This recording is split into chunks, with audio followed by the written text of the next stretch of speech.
ஒரு வீடியோ நம்ம எதை பத்தி பார்க்க போறோம் அப்படின்னா, நேட்கோ ஃபார்மா கம்பெனி நேத்திக்கான நாள்ல 15% விழுந்திருக்கு. ஸோ இன்னும் மேலும் விழுறதுக்கான சான்சஸ் ஹெவியாவே இருக்கு. அந்த கம்பெனியுமே அதை தான் சொல்றாங்க. எங்களோட ரெவன்யூ அண்ட் தென் ப்ராஃபிட் குறைய போகுது அப்படின்றது அவங்களே சொல்றாங்க. ஏற்கனவே ப்ராஃபிட் அண்ட் தென் ரெவன்யூ குறையிற ரீசன்னால தான் மார்க்கெட்ல 15% இறக்கிருக்காங்க. மேலும் குறையும் அப்படின்னு சொல்லியிருக்காங்க. நேட்கோ ஃபார்மா கம்பெனில நம்ம முதலீடு செஞ்சது தப்பாயிடுச்சா அப்படின்றத நம்ம இந்த வீடியோல பார்க்க போறோம். லாஸ்ட் ஒரு 5 வருஷத்துக்கு முன்னாடி எடுத்து பார்க்கும்போது ஜூன் 2021 அப்ப இதே 1000 ரூபாய்ன்ற பிரைஸ் இருந்துச்சு. திரும்ப 2026 ஜூன் அப்பவும் இதே 1000 ரூபாய்ன்ற பிரைஸ் கிட்ட இருக்கு. சோ அப்படி இருக்கும்போது நம்ம பண்ண முதலீடு தப்பா போயிடுச்சா, ஷேர் எங்கேயுமே போகலையா, தப்பா போயிடுச்சு அப்படின்றத டீடைல்டா பார்க்க போறோம். சோ நம்ம லாஸ்ட் ஒரு 5 இயர்ஸ் இன்வெஸ்ட்மெண்ட் பண்ணிருந்தோம்னா எப்படி இருந்திருக்கும், நெக்ஸ்ட் ஒரு 5 இயர்ஸ் எப்படி இருக்க போகுது, அண்ட் தென் இந்த கம்பெனியோட பிளான்ஸ் என்ன, Q4 எப்படி இருக்கு, அண்ட் தென் ஃபியூச்சர் பிளான்ஸ் எப்படி எல்லாம் இருக்குன்றத டீடைலா பார்க்க போறோம். சரி, ஓகே. இப்போ நம்ம ஃபர்ஸ்ட் Q4 ரிசல்ட்ஸ் எப்படி இருக்கு அப்படின்னு சொல்லிட்டு பாத்துருவோம். 15% இறங்கி இருக்கு. Q4 ரிசல்ட் சரியில்லாத ரீசனால நெட் ப்ராஃபிட் 269 கோடி ரூபாய் பண்ணிருக்காங்க. இங்க போன வருஷத்தோட நெட் ப்ராஃபிட் பார்க்கும்போது 406 கோடி ரூபாய். பட் ஆனா இப்போ பண்ணிருக்குது 269 கோடி ரூபாய். 34% விழுந்திருக்கு. இங்க இந்த ஒரு நெட் ப்ராஃபிட்ல நம்ம இன்னொரு விஷயத்தை கவனிக்கணும். ஒன் டைம் டாக்ஸ் பெனிஃபிட் 115 கோடி ரூபாய் இருக்கு. சோ இது எதனால நடந்துச்சு அப்படின்னா, புது டாக்ஸ் ரெஜிமேக்கு மாறினாங்க. பினான்சியல் 2027க்கு புது டாக்ஸ் ரெஜிமேக்கு மாறினாங்க. அதை தாண்டி நிறைய டாக்ஸ் அசெட்ஸ் பாத்தீங்க அப்படின்னா ரீமெஷர்மெண்ட் பண்ணாங்க. சோ இதனால ஒரு கிரெடிட்ஸ் கிடைச்சது. அதுதான் 115 கோடி ரூபாய். சோ அந்த ஒரு 115 கோடி ரூபாய் கூட சேர்ந்து இருக்கிற அந்த ஒரு அமௌண்ட், அவங்க நெட் ப்ராஃபிட் மேக் பண்ண அமௌண்ட் எல்லாமே சேர்ந்து தான் 269 கோடி ரூபாய். ஒருவேளை இந்த ஒரு 115 கோடி ரூபாய் டாக்ஸ் பெனிஃபிட் எடுத்துட்டாங்க அப்படின்னா இந்த கம்பெனி இன்னமும் லாஸ் ஹெவியா இருந்திருக்கும். ஏற்கனவே 34% லாஸ்ல இருக்குது, இன்னும் ஹெவியா இருந்திருக்கும். Q4 ரெவன்யூ எப்படி இருக்கு? 817 கோடி ரூபாய் மேக் பண்ணிருக்காங்க. அண்ட் தென் இந்த ஒரு போன வருஷத்தோட ரெவன்யூ பார்த்தோம் அப்படின்னா 1287 கோடி ரூபாய். பட் ஆனா இப்ப மேக் பண்ணிருக்கிறது 817 கோடி ரூபாய். 36.5% விழுந்திருக்கு. எபிட்டாவை பொறுத்தவரை 127 கோடி ரூபாய் மேக் பண்ணிருக்காங்க. அது 77% விழுந்திருக்கு. ஆப்பரேட்டிங் மார்ஜின் பார்க்கும்போது போன வருஷம் 45% இருந்துச்சு. பட் ஆனா இப்ப 17.2% இருக்கு. ஆப்பரேட்டிங் மார்ஜின் விழுது அப்படின்னா இந்த கம்பெனியோட ஹை மார்ஜின் ப்ராடக்ட் எல்லாமே அடி வாங்க ஆரம்பிச்சிருக்கு. பிரஷர் இன்க்ரீஸ் ஆக ஆரம்பிச்சிருக்கு ஏர்னிங்ஸ்ல. ஃபுல் பினான்சியல் 2026 அது வச்சு எப்படி இருக்கு அப்படின்னு சொல்லி பார்க்கும்போது, பினான்சியல் 2026 ரெவன்யூ 4300 கோடி ரூபாய். போன வருஷத்தோட ஃபுல் இயர் ரெவன்யூ 4700 கோடி ரூபாய். இங்க ஒரு 8% டிக்ளைன். நெட் ப்ராஃபிட் பொறுத்தவரை போன வருஷம் 1800 கோடி ரூபாய். பட் ஆனா இப்போ 1400 கோடி ரூபாய். சோ 400 கோடி ரூபாய் இப்ப கம்மியா பண்ணிருக்காங்க. 24% டிக்ளைன் ஆயிருக்கு. பிசினஸ் செக்மெண்ட் ஒன்னொன்னா பார்ப்போம். ஃபார்முலேஷன் பிசினஸ் தான் இந்த கம்பெனியோட பெரிய பிசினஸ். 539 கோடி ரூபாய் மேக் பண்ணிருக்கு.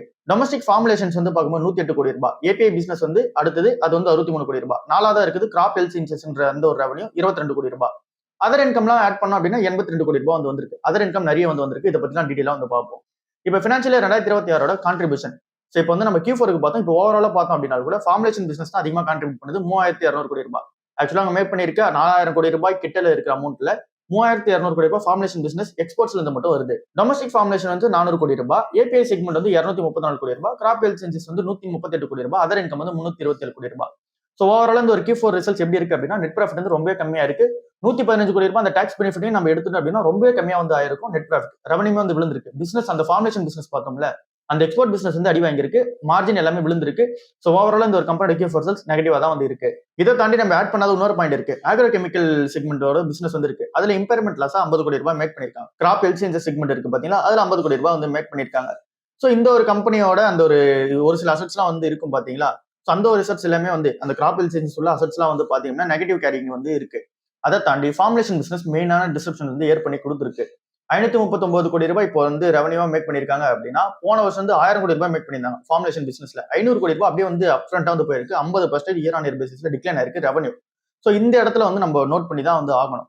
அதை தாண்டி API பிசினஸ் பார்க்கும்போது ஏறி இருக்கு. டொமஸ்டிக் ஃபார்முலேஷன் பிசினஸ் ஏறி இருக்கு. கிராப் ஹெல்த் சயின்சஸ் பிசினஸ் ஏறி இருக்கு. அதர் இன்கமும் ஏறி இருக்கு. சோ இப்போ இந்த மெட்ரிக்ஸ் நமக்கு என்ன தெரிய வரும் அப்படின்னா, இந்த கம்பெனி நெட் ப்ராஃபிட் விழுந்ததுக்கு பின்னாடி இருக்க ரீசனா இருக்கட்டும், ரெவன்யூ கீழே இறங்குறதுக்கு பின்னாடி இருக்க ரீசனா இருக்கட்டும், எல்லாத்துக்குமே பின்னாடி இருக்க ரீசன் ஃபார்முலேஷன் எக்ஸ்போர்ட் பண்றது கம்மியா இருக்கு. 50% கம்மியா இருக்கு போன வருஷத்துக்கு இந்த வருஷத்துக்கும்.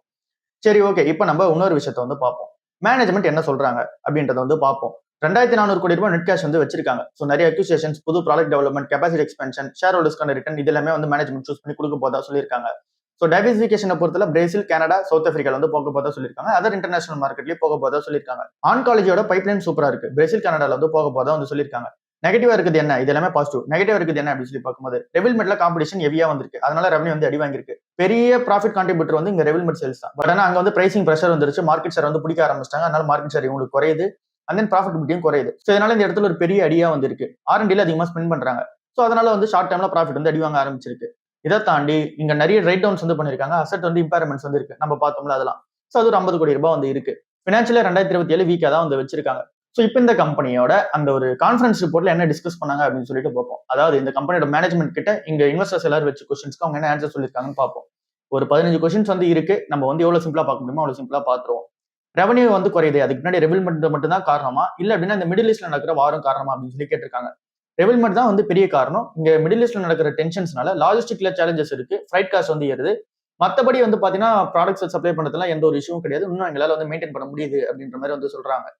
அதர் எக்ஸ்பென்சஸ் வந்து அதிகமா வந்து நடந்திருக்கு, என்ன ரீசன் அப்படின்னு சொல்லி கேட்கறாங்க. R&D அதிகமா ஸ்பெண்ட் பண்றோம். இன்ஜினியரிங் ஸ்பேர் ரைட் டவுன்ஸ் வந்து நிறைய வந்து இருக்கு. 20ல இருந்து 30 கோடி ரூபாய் கிட்ட வந்து இருக்கு. அண்ட் தென் ஒரு சில ஃபேக்டர்ஸ் இதே மாதிரி வந்து இருக்கு. ஸோ அதனால எக்ஸ்பென்சஸ் வந்து ஏறுது அப்படின்னு சொல்லி சொல்றாங்க. ஃபினான்ஷியல் 2027 உங்களோட பிளான் என்ன? அண்ட் தென் மேனேஜ்மெண்டோட அந்த ஒரு கைடன்ஸ் என்னவா இருக்கு அப்படின்னு சொல்லி கேட்கறாங்க. 3400 கோடி ரூபாய் வந்து 3500 கோடி ரூபாய் தான் ரெவன்யூ வந்து எக்ஸ்பெக்ட் பண்றோம். ப்ராஃபிட் ஆஃப்டர் டாக்ஸ் வந்து 700 இருந்து 750 கோடி ரூபாய் தான் எக்ஸ்பெக்ட் பண்றோம் அப்படின்னு சொல்லி சொல்றாங்க. அப்படின்னா என்னன்னு சிம்பிளா பார்க்கும்போது கம்மியா தான் அவங்க வந்து எக்ஸ்பெக்டே பண்றாங்க. இப்ப மேக் பண்றது 4200 கோடி ரூபாய். போன வருஷம் மேக் பண்ணது 4700 கோடி ரூபாய். பட் ஆனா இப்ப அவங்க எக்ஸ்பெக்ட் பண்றதே வந்து 3500 கோடி ரூபாய் தான். ப்ராஃபிட் ஆஃப்டர் டாக்ஸ் பார்த்தாலும் கூட போன வருஷம் வந்து 1800 கோடி ரூபாய், இப்போ வந்து 1400 கோடி ரூபாய் சில்லறையில. பட் ஆனா இப்ப வரப்போற வருஷம் வந்து 700 இருந்து 750 கோடி ரூபாய் தான் மேக் பண்ணுவோம்னு சொல்லிட்டு அவங்களே வந்து சொல்றாங்க. ஸோ ப்ராஃபிட் வந்து கம்மியாகுது அப்படின்னா அந்த டைம்ல ஷேர் வந்து கண்டிப்பா இறக்கிட்டே தான் இருப்பாங்க. ஸோ இது வந்து கண்டினியூ ஆக தான் போகுது. ஸோ எவ்வளவு ரெவன்யூ வந்து சவுத் ஆப்பிரிக்கா பிசினஸ் வந்து கான்ட்ரிபியூட் பண்ணுது, அது அடுத்த கொஸ்டின். ஸோ அதுக்கு அவங்க என்ன சொல்றாங்க அப்படின்னா ஆட்காக் இன்கம்ல வந்து வாங்கியிருக்காங்க பாத்தீங்களா, அதுல இருந்து 580 இருந்து $600 மில்லியன் ரெவன்யூ ஜென்ரேட் பண்ணணும்னு சொல்லி சொல்றாங்க. ப்ராஃபிட் ஆஃப்டர் டாக்ஸ் வந்து பார்க்கும்போது கிட்டத்தட்ட ஒரு $50 மில்லியன் கிட்ட ஜென்ரேட் பண்ணும் அப்படின்னு சொல்லி சொல்றாங்க. இதை இன்க்ளூட் பண்ணி தான் இந்த ஒரு ப்ராஃபிட் எஸ்டிமேட்ஸே நாங்க சொல்றோம் அப்படின்றத சொல்றாங்க. அதாவது அந்த 700 இருந்து 750 கோடி ரூபாய் பார்த்தோம் பாத்தீங்களா, அதை இந்த ஒரு இன்க்ளூட் பண்ணி தான் வந்து சொல்றாங்க. அடுத்ததா மேஜரான growth triggers எங்க இருக்கு அப்படின்னு சொல்லி கேட்கறாங்க. செமக்ளூட்டோட லான்ச்ல நாங்க ஒரு நல்ல ஒரு எக்ஸ்பெக்டேஷன்ஸ் வந்து வச்சிருக்கோம். ஆன்காலஜில புது ப்ராடக்ட்ஸ் எல்லாம் லான்ச் பண்றோம் பாத்தீங்களா, அங்க ஒரு எக்ஸ்பெக்டேஷன்ஸ் வந்து வச்சிருக்கோம். பிரேசில்ல நடக்கிற அந்த ஒரு சப்சிடியரியில ஒரு நல்ல ஒரு எக்ஸ்பெக்டேஷன்ஸ் வந்து வச்சிருக்கோம். சவுத் ஆப்பிரிக்கால இருந்து நல்ல ஒரு ஏர்னிங்ஸ் கான்ட்ரிபியூஷன் இருக்கும்னு சொல்லிட்டு அந்த இடத்துல இருந்து எக்ஸ்பெக்ட் பண்றோம் அப்படின்னு சொல்லி சொல்றாங்க. ஸோ ஷேர் ஹோல்டர்ஸ் வந்து அடுத்த கேள்வி வந்து கேட்கறாங்க. ஏர்னிங்ஸ் வந்து டிக்ளைன் ஆயிருக்கு, ஸோ இப்போ நாங்க என்ன பண்றது அப்படின்ற மாதிரி வந்து கேட்கறாங்க. அண்ட் நீங்க என்ன பிளான் பண்ணி வச்சிருக்கீங்க அப்படின்றத வந்து கேட்கறாங்க. அதுக்கு என்ன சொல்றாங்க அப்படின்னா பிசினஸ் வந்து எப்பயுமே சிக்லிக்கலா தான் வந்து இருக்கும். ரெவல்மெண்டோட ஏர்னிங்ஸை பொறுத்தல அந்த ஒரு ஏர்னிங்ஸ் வந்து இங்க பெர்மனன்ட் ஏர்னிங்ஸ் வந்து கிடையாது. இந்த ஒரு கம்பெனில எப்பயுமே வந்து பார்க்கும்போது ஏதோ ஒரு ட்ரக் வந்து பிளாக் பஸ்டர் ட்ரக்கா இருக்கும். அந்த ஒரு சேல்ஸ் வந்து இங்க யூஜா வந்து இருக்கும், திரும்ப வந்து டிராப் ஆக ஆரம்பிக்கும். புது ட்ரக் வந்து வர ஆரம்பிக்கும், அது வந்து சேல்ஸ் நல்லா இருக்கும், திரும்ப வந்து டிராப் ஆக ஆரம்பிக்கும். கிட்டத்தட்ட ஒரு 3 வருஷம் இல்ல அப்படின்னா ஒரு 5 வருஷம் இந்த ஒரு சைக்கிளான பீரியட்ல வந்து ஏதோ ஒரு ட்ரக் வந்து பிளாக் பஸ்டர் ட்ரக்கா இருக்கும். அது அப்படியே சேல்ஸ் வந்து குறைய ஆரம்பிக்கும். திரும்ப இன்னொரு ட்ரக் வரும், திரும்ப வந்து சேல்ஸ் குறைய ஆரம்பிக்கும், ப்ராஃபிட்டும் குறைய ஆரம்பிக்கும். இந்த கம்பெனி பிசினஸ் மாடலே சிக்லிக்கல் தான். இதை பத்தி நம்ம ஏற்கனவே வந்து ஒரு நேட்கோ ஃபார்மா வீடியோல ஃபுல்லா வந்து பார்த்திருப்போம். ஸோ அதை தான் இவங்களும் வந்து சொல்றாங்க. ஸோ இப்போ வந்து இந்த ரெவல்மெண்ட்ல இருந்து வந்த சேல்ஸ் அந்த ரெவன்யூ வந்து எல்லாமே வெளியே போயிடுச்சு. இப்போ வந்து புது ப்ராடக்ட் லான்ச்சஸ் வந்து வெயிட் பண்ணிட்டு இருக்காங்க. ஆன்காலஜில லான்ச் பண்ணதுல இருந்து இங்க எக்ஸ்பெக்ட் பண்ணிட்டு இருக்காங்க ரெவன்யூ நல்லா வரும்னு சொல்லிட்டு. பினான்சியலா 2027 தாண்டி உங்களோட அவுட்லுக் எப்படி இருக்கு? பினான்சியலா 2028 பொறுத்தவரையில நிறைய எக்ஸ்க்ளூசிவிட்டிஸ் வந்து இருக்கு, நிறைய எக்ஸ்பெக்ட் பண்ணலாம் அப்படின்னு சொல்லி சொல்றாங்க. ஏர்னிங்ஸ் growth வந்து 15ல இருந்து 25% சிஏஜர் growth வந்து போகும் அப்படின்னு சொல்லி சொல்றாங்க. பினான்சியலா 2027 ஒரு பேஸ், அது வந்து இங்க கம்மியா இருக்கும். அது வந்து இங்க பெர்ஃபார்மன்ஸ் கொஞ்சம் டிராப்பா தான் இருக்கும். பினான்சியலா 2028 கொஞ்சம் அளவுக்கு கம்பேக் ஆயிடும் அப்படின்னு சொல்லி சொல்றாங்க. பிரேசில் அண்ட் கனடாவோட பெர்ஃபார்மன்ஸ் எப்படி இருக்கு? பிரேசில் வந்து சூப்பரா பெர்ஃபார்மன்ஸ் பண்ணிட்டு இருக்காங்க. இங்க ஆன்காலஜி லான்ச்சஸ் பொறுத்தல பிரேசில் அண்ட் கனடால நிறைய ப்ராடக்ட்ஸ் வந்து வச்சிருக்காங்க. இது நல்ல ரெவன்யூ வந்து ஜென்ரேட் பண்ணும் அப்படின்னு சொல்லி சொல்றாங்க. அக்விசிஷன்ஸ்க்கு எதனா பிளான் பண்ணி வச்சிருக்கீங்களா? ஆமா, அக்விசிஷன்ஸ்க்கு வந்து பிளான் பண்ணி வச்சிருக்கோம். மல்டிபிள் ஆஃப் ஆப்பர்ச்சுனிட்டிஸ் வந்து நாங்க தேடிட்டு இருக்கோம், எவால்வேட் பண்ணிட்டு இருக்கோம். 2400 கோடி ரூபாய் கையில வேற இருக்கு. ஸோ கண்டிப்பா அக்விசிஷன்ஸ் வந்து இருக்கும் அப்படின்னு சொல்லி சொல்றாங்க. அடுத்ததா ப்ராடக்ட்ஸ் வந்து எந்த ஒரு ப்ராடக்ட் பினான்சியல் 2028 சூப்பரா இருக்க போகுது. யூஎஸ்ல எக்ஸ்க்ளூசிவிட்டி லான்ச்சஸ் வந்து ஏதோ ஒன்று வந்து பாத்தீங்கன்னா சக்சஸ் ஆகலாம். இல்ல அப்படின்னா ஆன்காலஜி லான்ச்சஸ்ல பிரேசில் அண்ட் கனடால பண்ற பத்தில அங்கே எதனா சக்சஸ் ஆகலாம். இல்ல அப்படின்னா இன்டர்நேஷனல் பிசினஸ் வந்து நாங்க எக்ஸ்பேன்ஷன் ஆக போறோம் பாத்தீங்களா, அந்த இடத்துல மேபி ப்ராடக்ட் என்ன டெவலப்மெண்ட் ஆகலாம். பட் ஆனா என்ன நேம்ன்றதை வந்து இப்போ சொல்ல முடியாது அப்படின்றத வந்து சொல்லியிருக்காங்க. ஆட்கால்ட் இன்கிரம் வந்து சவுத் ஆப்பிரிக்கால வாங்கினீங்களே, அது எப்படி போயிட்டு இருக்கு அப்படின்னு சொல்லி கேட்கறாங்க. ஸோ அந்த இங்க ஏன் சவுத் ஆப்பிரிக்கால இந்த ஒரு கம்பெனியை வாங்கினீங்க அப்படின்னு சொல்லி கேட்கறாங்க. சவுத் ஆப்பிரிக்கால வந்து இங்க ஆர்கானிக்கா போறதுன்றது ரொம்ப கஷ்டம். ஸோ அது வந்து குயிக்கா வந்து போறதுன்றது ரொம்ப கஷ்டம். ஸோ அதனால நிறைய வருஷம் எடுத்துக்கும். ஸோ அந்த ஒரு ரீசனால இப்போ ஆட்கால்ட் இன்கிரம் வந்து வாங்கின ரீசனால ஈஸியா வந்து அந்த ஒரு மார்க்கெட் ஆக்சஸ் வந்து பிடிக்க முடியும், அந்த இடத்துல டைவர்சிஃபிகேஷன் பண்ண முடியும். அதனால தான் இந்த ஒரு பிளான் எடுத்திருக்கோம் அப்படின்னு சொல்லி சொல்றாங்க. ஏர்னிங்ஸ் வந்து பார்க்கும்போது நீங்க எப்படி எக்ஸ்பெக்ட் பண்றீங்க சவுத் ஆப்பிரிக்கால அப்படின்னு சொல்லி கேட்கறாங்க. ஏன்னா எப்படின்னா இப்போ ஃபுல்லாவே அமெரிக்கா பிசினஸ் நம்பி இருக்காங்க, இப்போ ஃபுல்லா சவுத் ஆப்பிரிக்காவுக்கு வந்து மாறுறாங்க. 22% ஆஃப் த நார்மலைஸ்டு ஏர்னிங்ஸ் வந்து இந்த இடத்துல இருந்து வரும் அப்படின்றது எங்களோட எக்ஸ்பெக்டேஷன்ஸ் இருக்குன்னு சொல்லி சொல்றாங்க. இப்போ R&Dல அதிகமான எக்ஸ்பென்ஸ் வந்து இன்க்ரீஸ் பண்ணிட்டு போறீங்க, என்ன ரீசன் அப்படின்னு சொல்லிட்டு கேட்கறாங்க. லாங் டர்ம்ல ப்ராடக்ட் டெவலப்மெண்ட் வந்து கண்டிப்பா பண்ணி ஆகணும்ல. ஸோ அதனால வந்து இங்க R&Dல அதிகமா ஸ்பெண்டிங் வந்து நடக்கும். 7ல இருந்து 9% சேல்ஸ் பண்ற ரெவன்யூ வந்து எடுத்துட்டு வந்து R&Dல தான் நாங்க ஸ்பெண்ட் பண்ண போறோம் அப்படின்னு சொல்லி சொல்லிடுறாங்க. அடுத்தது அதர் இன்கம் வந்து ஏறி இருக்கேன் இந்த குவார்டர்ல, என்ன ரீசன் அப்படின்னு சொல்லி கேட்கறாங்க. இப்ப லைசன்ஸ் இன்கமா வந்து பார்க்கும்போது செமக்ளூட்டோட இந்தியா லான்ச்சுக்கு லைசன்சிங் இன்கம் வந்து வாங்கியிருக்காங்க. அப்புறம் இங்க ஃபாரின் லைசன்சிங் அக்ரிமெண்ட் வந்து நிறைய இடத்துல போட்டிருக்காங்க. இன்ட்ரெஸ்ட் இன்கம் வந்து வந்திருக்கு, PLI இன்சென்டிவ்ஸ் வந்து வந்திருக்கு. இதனால இந்த ஒரு கம்பெனிக்கு அதர் இன்கம் வந்து அதிகமா இருக்கு. செமக்லூட்டட் லான்ச் பர்ஃபார்மன்ஸ் எப்படி இருக்கு? காம்படிட்டிவான மார்க்கெட் தான். பட் ஆனா இந்த பெண்ணை விட வயல் லான்ச்சஸ் வந்து சூப்பரா இருக்கு. இந்த வயல் அப்படின்னு என்னன்னு சொல்லி பார்க்கும்போது, இப்ப இந்த செமக்லூட்டட் வந்து பென் ஃபார்மட்லயும் வந்து போடுவாங்க. அதே மாதிரி வந்து பார்க்கும்போது குட்டியா அந்த ஒரு பாட்டில் வரும் பாத்தீங்களா, பிளாஸ்டிக் பாட்டில்.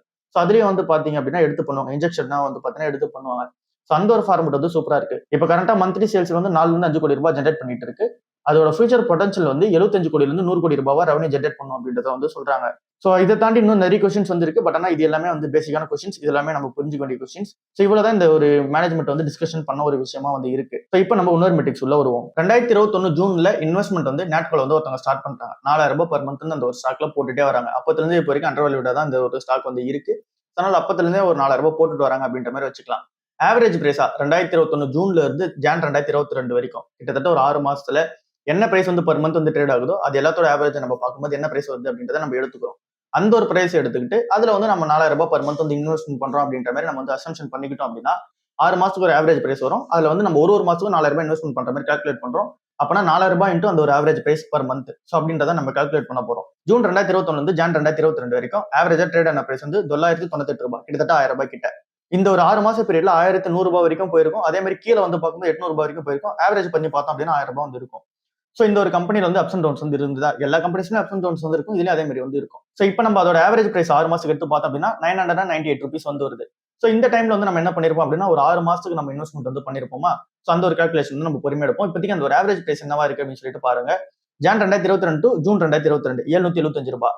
இதே மாதிரி நம்ம 2023 டைம்ல பார்க்கும்போது 592 ரூபாய், ரொம்பவே வந்து கம்மியா வந்து இருந்திருக்கு ஆவரேஜ் பிரைஸ். சோ இந்த டைம்ல வந்து ஃபால்ல வந்து இருந்திருக்கு. அதே மாதிரி அடுத்த ஒரு 6 மாசமும் 582 ரூபாய் வந்து இருந்திருக்கு. அதுக்கு அடுத்த மாசம் 745 ரூபாய். அதே மாதிரி அதுக்கு அடுத்த ஒரு 6 மாசமும் அதே ரேஞ்சில் தான் இருந்திருக்கு. 582 ரூபாய்க்கு வந்து இருந்திருக்கு. அதுக்கு அடுத்த 6 மாசம் சூப்பரான growth 745 ரூபாய். அதுக்கு அடுத்த மாசமும் சூப்பரா வந்து growth ஆயிருக்கு. 930 ரூபாய் வந்து ஆயிருக்கு. அதுக்கு அடுத்த மாசம் தான் ரெவென்யூ வந்து டாப்ல இருந்தது. அப்ப வந்து 1100 கோடி ரூபாய் ஜெனரேட் பண்ணாங்க. அதுக்கு அடுத்த ஒரு 6 மாசத்துல வந்து 1035 ரூபாய்ன்ற ஆவரேஜ் பிரைஸ்ல வந்து இருந்திருக்கு. அதுக்கு அடுத்ததா 885 ரூபாய்ன்ற ஆவரேஜ் பிரைஸ். அதுக்கு அடுத்த 6 மாசம், அதாவது லாஸ்டா வந்த 6 மாசத்துல வந்து 1000 ரூபாய்ன்றது ஆவரேஜ் பிரைஸா வந்து இருந்திருக்கு. இப்ப நம்ம வந்து லாஸ்ட் ஒரு 5 வருஷம் நம்ம எடுக்கிற ரீசன்ல 60 மாசம் வந்து வருது. 4000 ரூபாய் பர் மந்த் வந்து இன்வெஸ்ட்மெண்ட் வந்து பண்ணிருப்போம். 2,40,000 ரூபாய் வந்து இன்வெஸ்ட்மெண்ட் வந்து பண்ணிருப்போம். இப்ப நம்ம டோட்டலா எவ்வளவு ஷேர்ஸ் வந்து அக்யூமுலேட் பண்ணிருப்போம் அப்படின்னு சொல்லிட்டு பார்ப்போம். அந்த ஒரு ஆவரேஜ் பிரைஸ்க்கு நம்ம 4000 ரூபாய் கொடுத்திருந்தோம் அப்படின்னா இப்ப நம்ம 2021 டு 2022 ஜான் இந்த டைம்ல பார்க்கும்போது 24 ஷேர்ஸ் வந்து கிடைச்சிருக்கும். அந்த அடுத்ததான் ஒரு 30 ஷேர்ஸ், அப்புறம் 40 ஷேர்ஸ், அப்புறம் 41 ஷேர்ஸ், அப்புறம் வந்து 32 ஷேர்ஸ். இந்த ஒரு கிராஃப் நீங்க வந்து பாத்தீங்கன்னாலே தெரியும் எந்த வருஷத்துல இருந்து எந்த வருஷம் வரைக்கும் நம்ம எடுத்திருக்கோம். கிட்டத்தட்ட 6 மாசம் தான் எடுத்திருப்போம். சோ அந்த ஒரு டைம்ல இவ்வளவு ஷேர்ஸ் வந்து கிடைச்சிருக்கும் அப்படின்றது தெரிஞ்சிருக்கும். 27 ஷேர்ஸ் லாஸ்ட் ஒரு 6 மாசம் இன்வெஸ்ட்மெண்ட் பண்ணிட்டு வந்தீங்க அப்படின்னா 24 ஷேர்ஸ் கிடைச்சிருக்கும். டோட்டலா வந்து 290 ஷேர்ஸ் வந்து கிடைச்சிருக்கும். இப்ப டிவிடெண்டா மட்டும் நம்ம எவ்வளவு எடுத்திருப்போம் அப்படின்னா அந்த ஒரு டைம்ல எவ்வளவு ஷேர்ஸ் நம்ம வச்சிருக்கோம் அதுக்கான டிவிடெண்ட் மட்டும் பார்க்க போறோம். பினான்சியல் 2022ல 128 ரூபாய் தான் டிவிடெண்ட். பினான்சியல் 2023ல 355 ரூபாய். பினான்சியல் 2024ல 1152 ரூபாய். பினான்சியல் 2025ல 1157 ரூபாய். பினான்சியல் 2026ல 1021 ரூபாய். சோ டோட்டலா டிவிடெண்டா ரிசீவ் பண்ணது வந்து 4700 ரூபாய். இப்ப நம்ம டோட்டல் ஷேர்ஸ் வந்து இருக்கிற பிரைஸ் கூட மல்டிப்ளை பண்ணி பார்க்க போறோம். சோ இப்ப இருக்கிற அந்த ஒரு கரண்டான ஆவரேஜ் பிரைஸ் வந்து பார்த்தோம் அப்படின்னா 1100 ரூபாய். 290 ஷேர்ஸ் நம்ம கிட்ட கையில கிடைச்சிருக்கும். நம்ம ரெண்டுத்தையும் மல்டிப்ளை பண்ணி பார்த்தோம் அப்படின்னா 3,19,944 ரூபாய் வந்து வருது. இது கூட டிவிடெண்ட் நம்ம ஆட் பண்ணோம் அப்படின்னா 4700 ரூபாய் ஆட் பண்ணோம் அப்படின்னா 3,24,657 ரூபாய் வந்து வருது. சோ டோட்டலா இன்வெஸ்ட்மெண்ட் பண்ணது 2,40,000. கரண்டா இருக்க வெல்த் வந்து 3,24,000. சோ டோட்டல் ப்ராஃபிட் வந்து 84,000 ரூபாய் வந்து வருது. இப்ப நம்ம XARR கால்குலேஷன் எடுத்தோம் அப்படின்னா 12% per year வந்து வருது. 4000 ரூபாய் per month இன்வெஸ்ட்மெண்ட் பண்றோம். டிவிடெண்ட் நம்ம சேர்த்து நம்ம கால்குலேட் பண்ணோம் அப்படின்னா 12% per year வந்து வருது. நம்ம CAGR இருக்கக்கூடாது. ஒருவேளை நிறைய பேர் CAGR தான் கால்குலேட் பண்ணுவீங்க. அப்படி பண்ணீங்க அப்படின்னா 6.2% தான் வரும். பட் ஆனா நீங்க XARR எடுக்கும்போது 12% per year வந்து வருது. சோ இந்த ஒரு கம்பெனில நம்ம இன்வெஸ்ட்மெண்டா வந்து பார்த்தோம் அப்படின்னா இப்போ வரைக்கும் லாஸ்ட் ஒரு 5 இயர்ஸ் பண்ணிட்டு வந்தோம் அப்படின்னாலும் கூட ப்ராஃபிட்ல தான் வந்து இருந்திருப்போம். ஆல்மோஸ்ட் நம்ம வந்து இங்க இன்ஃபிளேஷன் பீட் பண்ணி இங்க ப்ராஃபிட்ல தான் இருந்திருப்போம். சரி, ஓகே. இப்ப நம்ம கன்க்ளூஷன் உள்ள வருவோம். அடுத்த ஒரு 5 வருஷம் எப்படி இருக்க போகுது? இதே மாதிரி சிக்லிக்கலா தான் இருக்குமா? கண்டிப்பா சிக்லிக்கலா தான் இருக்கும். அடுத்த ஒரு வருஷம் எப்படி இருக்க போகுது? கண்டிப்பா நெகட்டிவ்ல தான் வந்து இருக்கும். இந்த கம்பெனியை எக்ஸ்பெக்ட் பண்றது நெகட்டிவ்ல இருக்கும் அப்படின்னு தான் சொல்றாங்க. ஷேர் பிரைஸ்ல அந்த ஒரு ரிஃப்ளெக்ட் வந்து இருக்கும். கண்டிப்பா இந்த ஷேர் வந்து இறக்குவாங்க. சோ இதே மாதிரி தான் இருக்க போகுது அடுத்த ஒரு 5 வருஷத்துக்கு. சோ ஆல்மோஸ்ட் வந்து ஒரு வருஷத்துக்கு அப்படிதான் இருக்க போகுது. மேபி நீங்க உங்க சொன்ன மாதிரி ஏதோ ஒரு ப்ராடக்ட் வந்து சக்சஸ் ஆயிடுச்சு அப்படின்னா பினான்சியல் 2023ல சூப்பரான கம்பேக் இருப்பாங்க. அதாவது அடுத்த வருஷம் 2027 ஜனவரி இல்ல அப்படின்னா ஜூன் வரைக்கும் வந்து பார்க்கும்போது இந்த ஒரு கம்பெனி நெகட்டிவ்ல தான் வந்து இருப்பாங்க. ஷேர் பிரைஸ் வைஸ்ல வந்து பார்க்கும்போது நெகட்டிவா இருக்கிறதுக்கு சான்சஸ் வந்து இருக்கு. ஏன் அப்படின்னா அந்த கம்பெனி பிசினஸ் வந்து நெகட்டிவா இருக்கு. சரி, ஓகே. இப்போ நம்ம வேல்யூவேஷன் வைஸ் வந்து வருவோம். பிரைஸ் எர்னிங்ஸ் இன்னும் கம்மியா தான் வந்து இருக்கு. சோ அந்த ஒரு ரீசன்ல தான் இந்த ஒரு ஸ்டாக் வந்து கன்சிடர் பண்ணிட்டு இருக்கோம். அப்புறம் இந்த கம்பெனி பிராங்கா வந்து சொல்லிடுறாங்க, ஓகே நாங்க அடுத்த வருஷம் வந்து இவ்வளவுதான் ரெவன்யூ மேக் பண்ண போறோம் அப்படின்றத சொல்லிடுறாங்க. அதே மாதிரி தான் நடக்கவும் செய்யும். டிஃபரெண்டா ஏன் கொடுக்க மாட்டீங்க, ஏன் கேஷ் வச்சிருக்கீங்க அப்படின்னா, நான் கேஷ் வந்து இந்த மாதிரி R&D ஸ்பெண்டிங் பண்ண போறேன், அக்யூசியேஷன்ஸ்க்காக பாத்துட்டு இருக்கேன் அப்படின்னு சொல்லி போன வருஷம் வந்து சொன்னாங்க. அதே மாதிரி ஆட்காக் இன்கிரிமெண்ட் கம்பெனி வந்து வாங்கினாங்க. சோ இதனால சவுத் ஆப்பிரிக்கா வந்து எக்ஸ்பெண்ட் வந்து ஆக போறாங்க.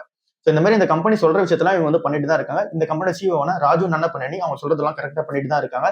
சோ ப்ரொமோட்டர் அனாலிசிஸ் அண்ட் எல்லா மெட்ரிக்ஸுமே பார்க்கும்போது சூப்பரா தான் இருக்கு. பட் ஆனா ஃபினான்ஷியல் மெட்ரிக்ஸா வந்து பாத்தீங்கன்னா நெகட்டிவ்ல இருக்கு. மேலும் நெகட்டிவ்ல வந்து இருக்க போது ஷேர் பிரைஸ் வந்து அடி வாங்குறதுக்கான சான்சஸ் வந்து இருக்கு. சோ இப்ப இருக்க 15% ஃபால் தாண்டி இன்னும் ஃபால் ஆகுறதுக்கான சான்சஸ் இருக்கு. அதை பொறுத்து நம்ம கன்சிடர் பண்ணிப்போம். அப்படி நீங்க மீறி கன்சிடர் பண்ணால் கூட இந்த ஒரு 12% சிஏஜர் பார்த்தோம் பாத்தீங்களா, அதே மாதிரி வந்து இந்த கம்பெனி இன்க்ரீஸ் ஆகிறதுக்கு சான்சஸ் வந்து இருக்கு. பட் ஆனா நம்ம இறங்கும் போது இன்வெஸ்ட்மெண்ட் பண்ணணும், ஏறும்போது இன்வெஸ்ட்மெண்ட் வந்து பண்ணணும். பிரைஸ் இன்டெக்ஸ் எப்போ வந்து 15க்கு மேல போகுதோ இல்ல அப்படின்னா 20க்கு மேல போகுதோ அந்த டைம் நம்ம ஸ்கிப் பண்ணிக்கிறது பெட்டரா இருக்கு. பட் ஆனா இப்ப வரைக்கும் அந்த மாதிரி வந்து போகல. இப்ப வரைக்கும் வேல்யூஷன் சூப்பரா தான் இருக்கு. அதனால நம்ம இன்வெஸ்ட்மெண்ட் வந்து கண்டினியூ பண்றது தான் பெட்டரா இருக்கு. அண்டர் வேல்யூடா இருக்கான்னு கேட்டீங்கன்னா அண்டர் வேல்யூல இருக்கு. பட் ஆனா இந்த ஒரு ஸ்டாக்ல நம்ம என்ன மாதிரி பொசிஷன் எடுக்கணும்ன்றது நமக்கு வந்து கிளியரா தெரிஞ்சிட்டு இருக்கும். 3 வருஷம் நல்லா இருக்கு இல்ல 5 வருஷம் நல்லா இருக்கு அப்படின்னா அடுத்த ஒரு 5 வருஷம் வந்து நெகட்டிவ்ல தான் வந்து இருக்கும். ஸோ எந்த ஒரு 3 வருஷம் எந்த ஒரு 4 வருஷம்ன்றது அந்த ஒரு ப்ராடக்ட் வந்து சக்சஸ் ஆகுறத பொறுத்து தான் இருக்கு. ஸோ அதை யாராலும் ப்ரெடிக்ட் பண்ண முடியாது. ஸோ இவ்வளவுதான் இன்னைக்கான வீடியோ. நாட்குள்ள நிறைய பேர் வந்து இன்வெஸ்ட்மெண்ட் வந்து பண்ணி வச்சிருப்பீங்க. ஸோ அதை பத்தி கொஞ்சம் டீட்டெயிலா உங்களுக்கு புரிஞ்சும் போது உங்களுக்கு வந்து ஈஸியாவே இருக்கும். அடுத்த ஒரு வருஷம் நீங்க ஓன் பண்ண போறீங்க அப்படின்னா எப்படி பெயின் இருக்க போகுதுன்றது உங்களுக்கு வந்து புரிஞ்சிருக்கும்னு நான் நினைக்கிறேன். அடுத்த வீடியோவில் சந்திக்கிறேன். பாய்.